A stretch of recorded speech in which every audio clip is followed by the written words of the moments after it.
오늘 법동 유성 찬양팀은 사실은 지순길 장로님 동생분이 지금 유독해서 오늘 내일 한다고 그래서 참여를 못했고, 식당에서 이제 일하는 분이 계셔서 이제 두 사람밖에 없었습니다.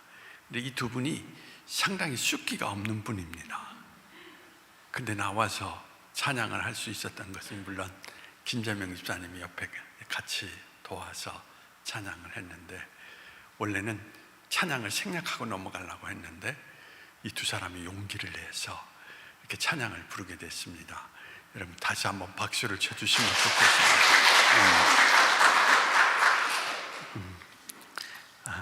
저는 그렇게 생각을 합니다.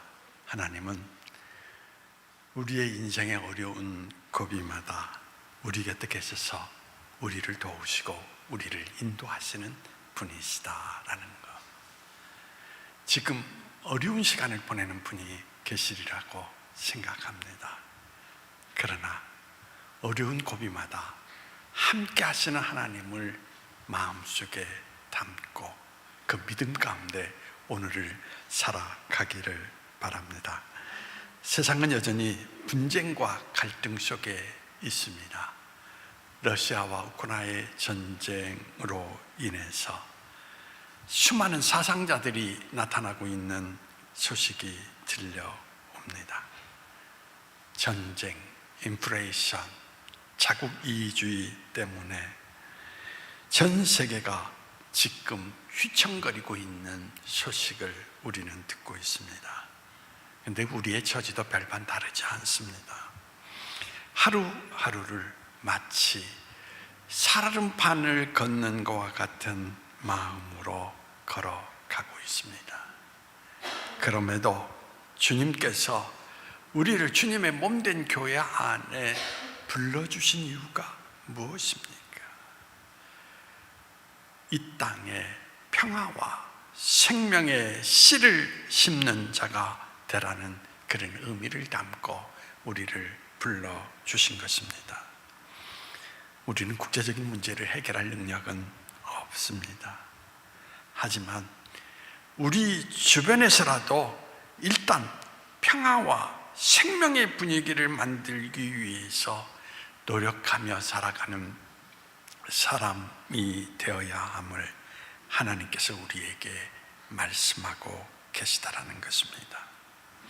일상 속에서 하늘의 빛을 끌어들이는 것, 그것이 바로 우리의 소망이라는 이야기인 것입니다.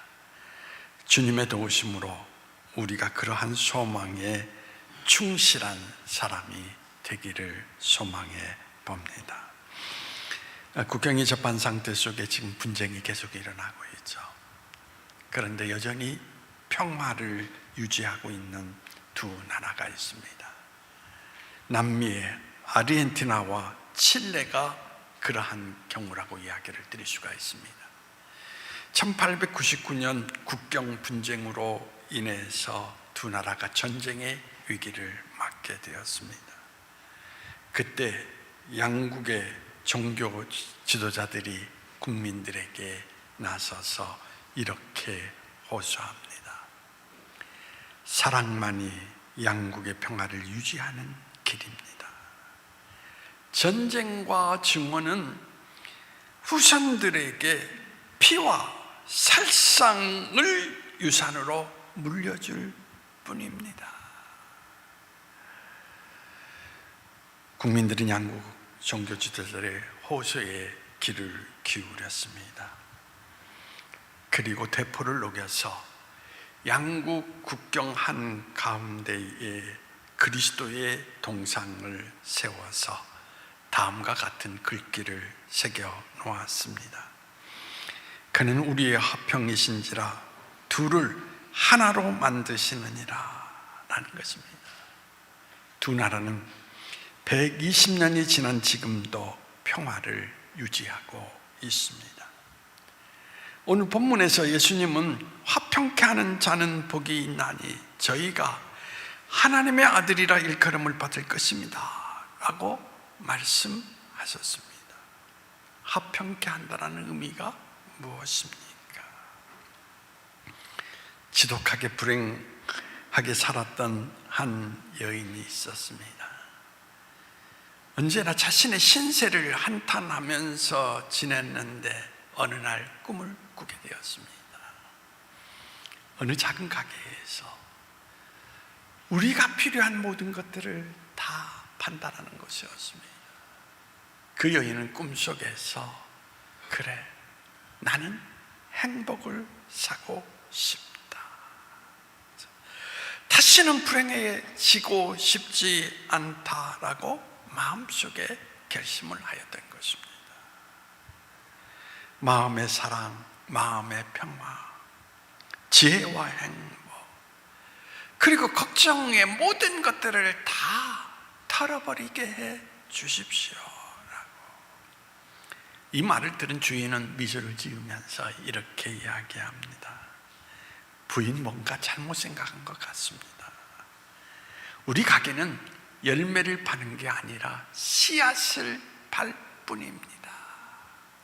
여러분, 무슨 이야기입니까? 평화라는 것은 우연히 하루아침에 떨어지는 것이 아니라는 것입니다. 평화는 만들어가는 것이라는 것, 그것을 의미하고 있습니다.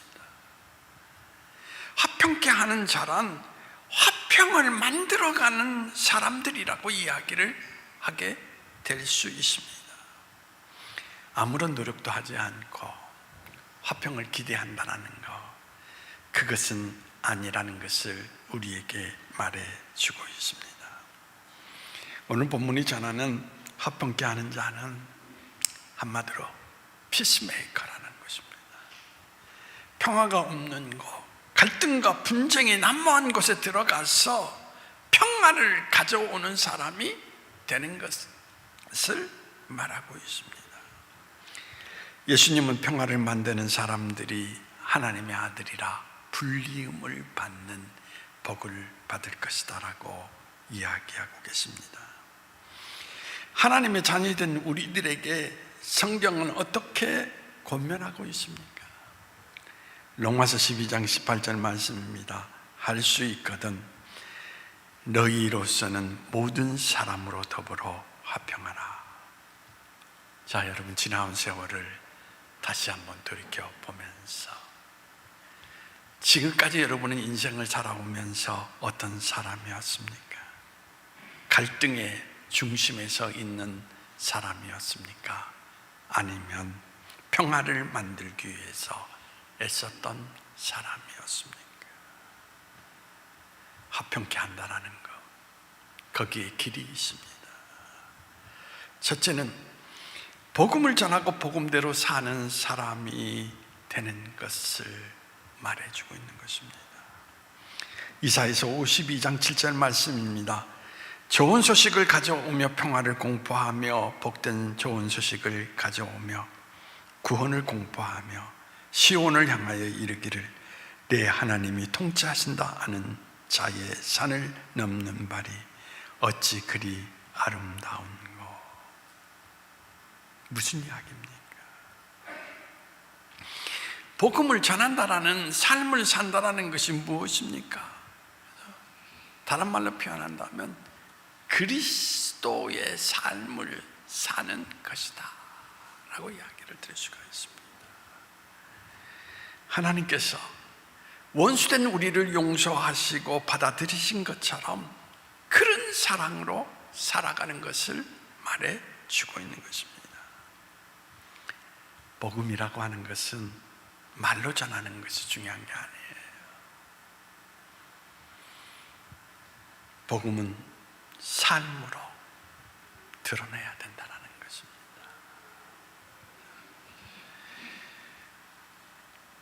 히틀러의 경호원 중에 쿠르트 바그너라는 사람이 있습니다. 이 사람은 히틀러를 신처럼 숭배했던 사람입니다. 근데 히틀러가 베들린의 한 벙커에서 자살하자 그의 신념도 희망도 다 사라져버리고 말았습니다. 그도 자살을 하겠다라고 결심을 하였습니다. 마지막으로 커피 한 잔을 마시면서 갑자기 그의 눈에 들어오는 책 한 권이 있었습니다. 바로 성경책이었습니다. 그는 성경책을 펼쳐들고 성경을 읽다가 점점 성경 속에 빠져들게 되었고, 박은혜는 그 이후 목사님을 찾아가서 자기의 죄를 고백하고 평화를 사랑하는 사람으로 다시 태어나게 됐던 것입니다. 하나님의 말씀은 전쟁을 좋아했던 사람을, 그를 변화시켜서 사람을 위해서 살아가는 평화의 종으로 만드신 것을 찾아보게 됩니다. 복음에 붙잡히면 우리 인생이 달라진다는 것입니다. 그래서 저는 여러분들에게 늘 강조하는 게 있습니다. 성경을 다독하는 것 중요하다라는 거. 그러나 정말 제대로 된 그리스도인의 삶을 살아가기 위해서는 성경을 읽을 때 그 말씀이 나를 붙잡아주는 말씀이 되어야 내가 그 말씀을 통하여서 인생의 변화를 가져올 수 있다는 이야기인 것입니다. 한국 역사를 보십시오. 복음이 들어간 곳마다 어떤 일이 일어났습니까? 변화의 역사가 일어납니다. 우리의 경우도 마찬가지 아닙니까? 내가 복음을 느끼기 시작할 때부터 하나님과 나 사이에 막혔던 모든 담들이 무너지기 시작을 했던 것입니다. 이처럼 동일한 체험이 일어나게 된다는 이야기인 것입니다. 내가 복음을 알게 되었을 때 비로소 사랑하게 되고 용서하게 되고, 그리고 더 나아가서 감격 속에서 그리스도를 푯대로 인생의 삶을 살아가게 된다는 것입니다. 그러므로 우리는 복음을 전하여 바로 이 땅의 모든 세상을 평화로운 세상으로 만들어가는 그러한 일을 이루게 된다는 것을 우리는 잊지 말아야 될 것입니다. 두 번째는 화평케 하는 자가 되기 위해서 성경은 우리에게 용서하는 자가 되라 라고 이야기를 하고 있습니다. 골로새서 3장 13절 말씀입니다. 누가 뉘게 혐의가 있거든 서로 용납하고 피차 용서하되 주께서 너희를 용서하신 것 같이 너희도 그리하고 이 모든 것 위에 사랑을 더하라. 이는 온전케 하는 매는 띠니라. 여러분, 용서보다 강한 무기가 없어요. 가만히 생각을 해보십시오. 화해하지 못하는 이유가 어디 있습니까? 용서하지 못하기 때문입니다. 나는 용서할 준비가 되어 있어 라고 이야기를 하죠. 문제는 늘 상대편이 용서를 빌지 않기 때문에 용서할 수가 없다라고 이야기를 합니다. 그러나 성경에서 강조하는 말이 뭡니까? 피차라는 말입니다. 나만 아니에요. 서로. 그때 우리는 누구를 생각하면서 그 마음을 가져야 됩니까? 우리를 먼저 용서하신 예수님을 생각하면서 그 마음을 가져야 된다는 것입니다. 브라다라는 사형수가 있었습니다. 1882년 프레드릭 카벤디시와 토마스 버크를 찔러 죽인 조셉 브라다는 사형 선고를 받았습니다. 그리고 사형이 집행되기 전에 그가 복음을 받아들여서 그 애가 이제 모든 사람을 다 용서하고 그리스도의 사랑으로 살겠다라고 이야기를 하는데, 근데 한 가지 뭐냐? 자기를 고발한 사람은 절대 용서가 되지 않는다라고 이야기를 하는 것이었습니다. 그의 지인과 친지들이 다 그를 만나서 이제 그 사람조차 용서하고 하나님 나라 들어가서 편히 쉬면 어떻겠습니까?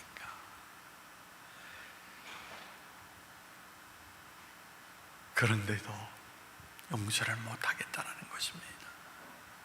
물론 자기도 죽어마땅한 죄인이라고 이야기를 하지만 결코 자기를 고발한 사람을 용서할 수 없다라고 이야기를 하는 것이었습니다. 사형이 집행되기 전날 한 수녀가 그를 찾아옵니다. 수녀는 감방 속에 들어가서 그에게 이야기를 합니다. 브라더씨, 나는 어떤 사람을 지극히 미워하고 있습니다. 아무리 해도 그를 용서할 수 있는 마음이 생기지 않습니다. 그래서 그것이 나의 신앙에 큰 영향을 끼치고 있는데 도저히 해결할 길이 없습니다. 그랬더니 브라다가, 아니, 수녀님에게도 그런 일이 있을 수 있습니까? 하면서 수녀를 바라보기 시작을 했습니다. 수녀는 조용히 말을 계속하였습니다. 아무리 용서하겠다라고 다짐을 해도 용서할 수가 없습니다. 그뿐만 아니라 심지어 그를 만나면 죽이고 싶습니다. 그렇게 이야기를 하는 것입니다. 그러면서 덧붙이는 말이, 수녀가 어떻게 하면 좋겠습니까? 브라다는 이렇게 이야기를 합니다. 자, 안 되지요. 용서하는 데는 까닭이 없습니다. 그냥 마음을 풀어버리면 되는 게 아닙니까? 수녀님이 이야기합니다. 근데 그게 안 되는데요. 그러지 마시고 좀 더 용서할 수 있도록 힘써 보세요. 이때 수녀는 브라다의 손을 잡으면서 떨리는 음성으로 이렇게 고백합니다. 좋습니다. 베닉스 공원에서 버크를 죽인 당신을 용서하겠습니다. 그 버크는 나의 오빠입니다. 그러자 브라다는 충격을 받은 모양이었습니다.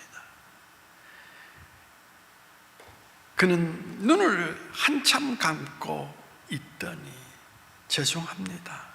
그리고 용서해 주셔서 감사합니다. 저도 그 사람을 지금 용서하겠습니다.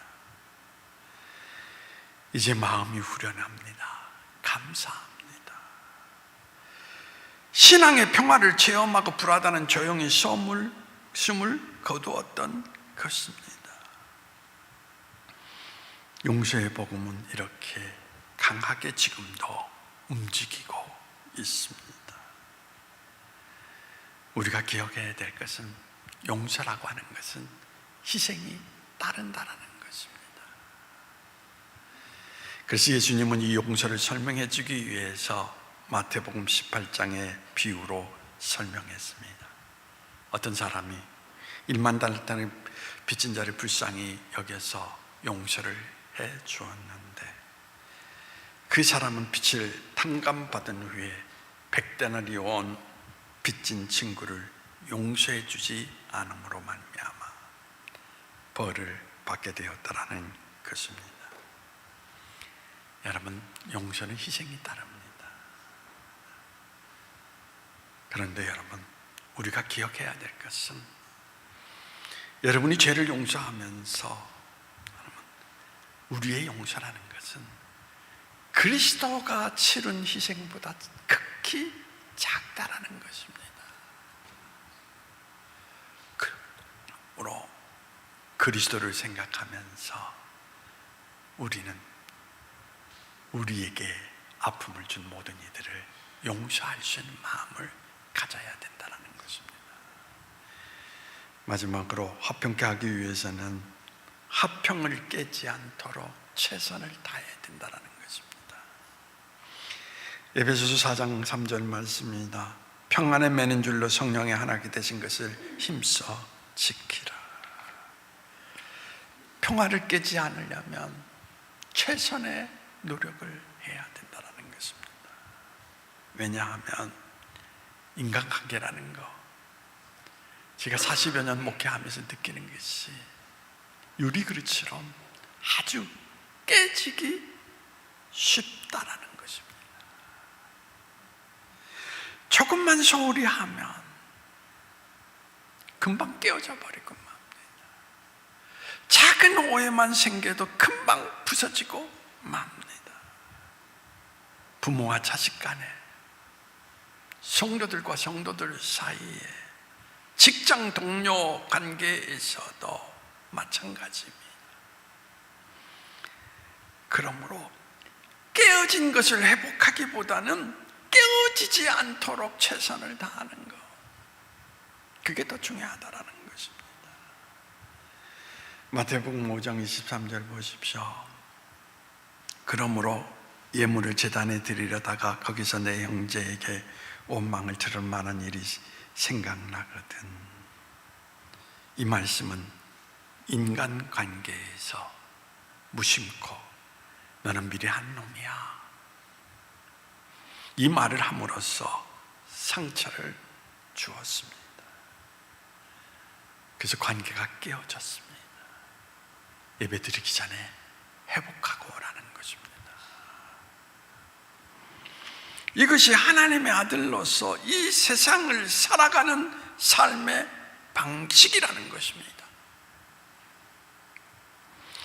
로마서 12장 18절의 말씀 할 수 있거든 너희로서는 모든 사람과 더불어 화평하라. 이 화평이라는 것은 나만의 기쁨이 되어서는 안 됩니다. 우리 모두의 기쁨이 되어야 된다는 것입니다. 상대방으로 평화를 찾아야 된다는 것입니다. 여러분이 이렇게 살아가기에 하나님의 아들이라 일컬음을 받을 수 있다면 오늘 이 성경은 여러분은 하나님의 축복된 인생을 살아가고 있다라고 이야기하는 것입니다. 자, 여러분 어떻게 생각하십니까? 저는 여러분 묻고 싶습니다. 여러분은 하나님의 자녀입니까? 자, 그럼 한번 해보시죠. 나는 하나님의 자녀이다. 자, 그 말하고 상대방을 바라보면서 당신은 하나님의 자녀입니다. 한번 해보세요.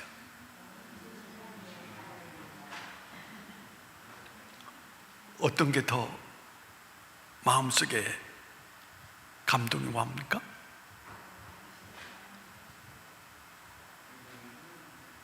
여러분, 내가 하나님의 자녀다라는 그 부름 속에서 살아가는 거 큰 의미 없어요. 근데 강혜수 권사님, 강 권사님을 바라볼 때 정말 당신은 하나님의 자녀입니다. 이렇게 되는 축복을 얻게 된다는 것입니다. 우리가 화평케 되는 자기 스스로의 아니에요. 진정한 신앙의 것은 누가? 바로 옆에 있는 사람이 당신을 그런 사람으로 인정하고 불러주실 것이라는 것, 그것을 가르치고 있는 것입니다. 저는 여러분들이 나는 크리스찬입니다 그렇게 외치기보다 여러분의 주변 속에 있는 사람의 진실로 당신은 하나님의 아들입니다, 그렇게 불림받는 그런 축복이 있기를 원합니다. 여러분, 독일 르베크 성당의 낡은 들판에 주는 우리에게 말씀하신다라는 시가 새겨져 있습니다. 누가 썼는지 모르지만 시 전체의 내용을 여러분 띄워드리겠습니다.